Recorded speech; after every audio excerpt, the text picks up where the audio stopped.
അത് ചരിത്രം ആവർത്തിക്കുക തന്നെ ചെയ്യും. ചരിത്രം ഒരിക്കലും നേർരേഖയിലല്ല പോകുന്നത്. കാലചക്രം എന്ന് നമ്മളൊരു വാക്ക് ഉപയോഗിക്കുന്നുണ്ടല്ലോ. അത് കറങ്ങുകയാണ്, പക്ഷെ ഒപ്പം മുന്നോട്ടും പോവുകയാണ്. കറങ്ങുകയും മുന്നോട്ട് പോവുകയും ചെയ്തുകൊണ്ടിരിക്കുന്ന കാലചക്രം അനുസരിച്ച് ജീവിക്കുന്ന സമൂഹമേ നിലനിൽക്കുകയുള്ളൂ.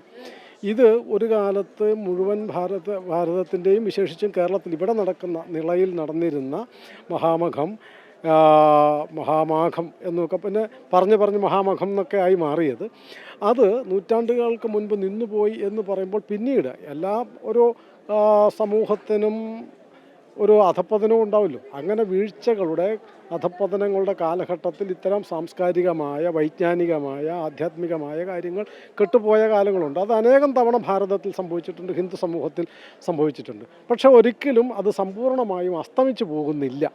അത് പോകുന്നില്ല എന്നുള്ളതിൻ്റെ തെളിവ് കൂടെയാണ് ഈ നൂറ്റാണ്ടുകൾക്ക് മുൻപ് നടന്നിരുന്നു. നമ്മളെല്ലാവരും കേട്ടിരുന്നത് ഈ സാധനം, ഈ മാമാങ്കം എന്ന് പറയുന്നത് ഈ ചാവേറുകൾ ഒത്തിച്ചാവുന്നതാണെന്നാണ് ധരിച്ചിരുന്നത്. അങ്ങനെയല്ല, അതിന് വിശിഷ്ടമായ ഒരു ചരിത്രമുണ്ട്. ആ ചരിത്രം ആവർത്തിക്കുക തന്നെ ചെയ്യും. എത്രയോ കാലങ്ങളായി അസ്തമിച്ചു പോകുമെന്ന് വിചാരിച്ചിരുന്ന സനാതനധർമ്മത്തിൻ്റെ ഉയിർത്തെഴുന്നേൽപ്പിൻ്റെ ഒരു വ്യക്തമായ അടയാളം കൂടിയാണ് ഈ മാമാങ്കത്തിൻ്റെ ആവിഷ്കാരം എന്ന് പറയുന്നത്.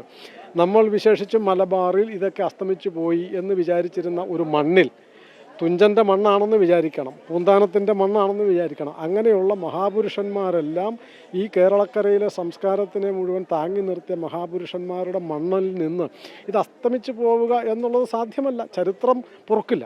അതുകൊണ്ട് ആ മാമാങ്കത്തിൻ്റെ പുനരാവിഷ്കരണം എന്ന് പറയുന്നതിൽ ആഘോഷം മാത്രമല്ല, ആധ്യാത്മികതയുടെ പുനരുദ്ധാനമുണ്ട്. നവോത്ഥാനത്തിൻ്റെ ഘടകങ്ങൾ അതിനുള്ളിലുണ്ട്. വിജ്ഞാനത്തിൻ്റെ വീണ്ടെടുപ്പ് അതിലുണ്ട്. സംസ്കാരത്തിൻ്റെ ഉയിർത്തെഴുന്നേൽപ്പ് അതിലുണ്ട്. ഇതെല്ലാം ഒരൊറ്റ നിമിഷം ഒരിക്കലും ഇനി തിരിച്ചു വരില്ല എന്ന് വിചാരിച്ചിരുന്ന ഈ എല്ലാ സാംസ്കാരിക, ആധ്യാത്മിക, വൈജ്ഞാനിക കാര്യങ്ങളുടെയും സനാതനധർമ്മത്തിൻ്റെ അടിസ്ഥാനത്തിലുള്ളവ അതെല്ലാം ഉയർന്നു വരികയാണ് എന്നുള്ളതിൻ്റെ തെളിവ് കൂടെയാണ് ഇപ്പോൾ നടക്കുന്ന ഈ മാമാങ്കം. എന്ന് മാത്രമല്ല, ഇതൊരു ചരിത്രഭൂമിയും കൂടിയാണ്. ഇപ്പോൾ ആധുനിക ചരിത്രത്തിനും ഈ മണ്ണിന് വേരുണ്ട്. ഇപ്പോൾ കേളപ്പജിയുടെ അദ്ദേഹം കേവലം സ്വാതന്ത്ര്യ സമര സേനാനി എന്ന് മാത്രം ഒരു വാക്കിലാണ് പഠിപ്പിക്കുന്നത്. അദ്ദേഹം നടത്തിയ നവോത്ഥാന പ്രവർത്തനങ്ങളുണ്ട്, വിദ്യാഭ്യാസ പ്രവർത്തനങ്ങളുണ്ട്, വ്യാവസായിക പ്രവർത്തനങ്ങളുണ്ട്, തൊഴിൽ പ്രവർത്തനങ്ങൾ.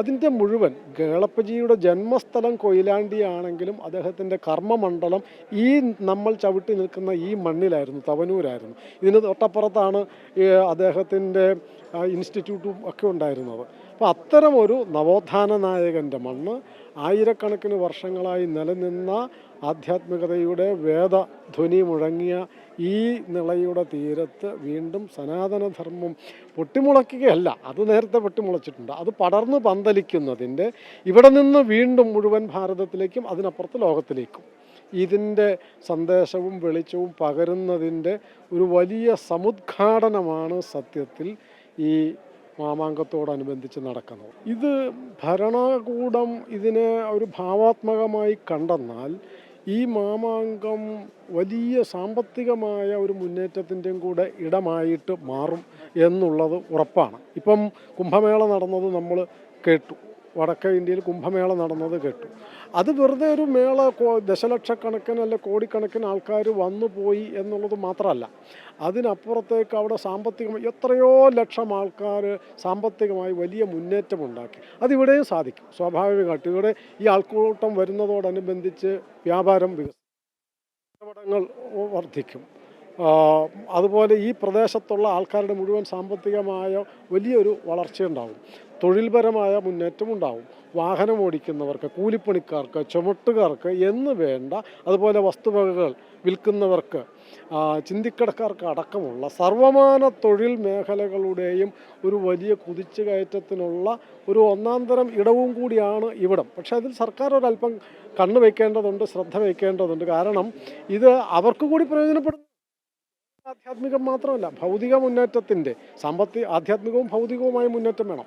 അപ്പോൾ ഭൗതിക മുന്നേറ്റത്തിൻ്റെ കൂടി ഒരു കേന്ദ്രമാണ് അഥവാ ഇടമാണ് ഇത്തരം മേളകൾ നടക്കുന്ന എല്ലായിടങ്ങളും. കുംഭമേള നടക്കുന്നിടത്തും ഇവിടെ നിളായിൽ നടക്കുന്ന ഈ മാമാങ്കം നടക്കുന്നിടത്തും മുഴുവൻ കേരളത്തിൽ നിന്ന് മാത്രമല്ല, ഭാരതത്തിൻ്റെ വിവിധ പ്രദേശങ്ങളിൽ നിന്ന് അലങ്കാര വസ്തുക്കളും മറ്റു സാധനങ്ങളുമായിട്ട് വിദേശ രാജ്യങ്ങളിൽ നിന്ന് കണ്ടറിഞ്ഞ് അവരുടെ വസ്തുക്കളും കാര്യങ്ങളും ഒക്കെ ആയിട്ട് അങ്ങനെ വരുന്ന ഇത് മാറും.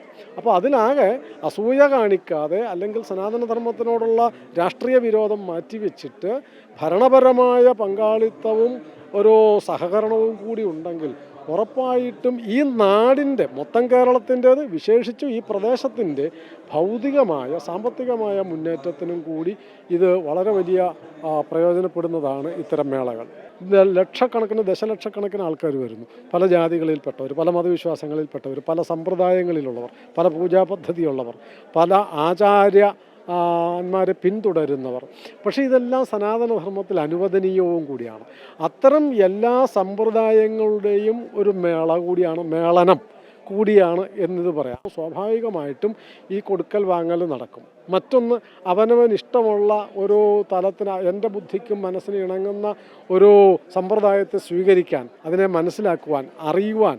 അപ്പോൾ അങ്ങനെ അനേകം നൂറുകണക്കിന് ആരാധനാ സമ്പ്രദായങ്ങളുടെ സാധനാ സമ്പ്രദായങ്ങളുടെ ഈ മാമാങ്കം കുംഭമേള നടക്കുന്ന സ്ഥലം മാറും. അങ്ങനെ മാറുമ്പോൾ ഭാരതത്തിൻ്റെ സുന്ദരമായ ഈ വൈവിധ്യം, ആരാധനാ വൈവിധ്യം, വിശ്വാസ വൈവിധ്യം, ഇത്തരം എല്ലാ വൈവിധ്യങ്ങളും നിലനിൽക്കുന്ന വൈവിധ്യങ്ങളുടെ സംഗമഭൂമിയായി മാമാങ്ക സ്ഥലം മാറും. അത്തരമൊരു സ്ഥലം മുഴുവൻ ഭാരതത്തിൻ്റെയും സാംസ്കാരിക വൈവിധ്യത്തെ സംരക്ഷിക്കുന്ന ഇടമായിട്ട് ഈ മാമാങ്കമേള കുംഭമേള മാറും എന്നുള്ളതിൽ യാതൊരു സംശയവുമില്ല.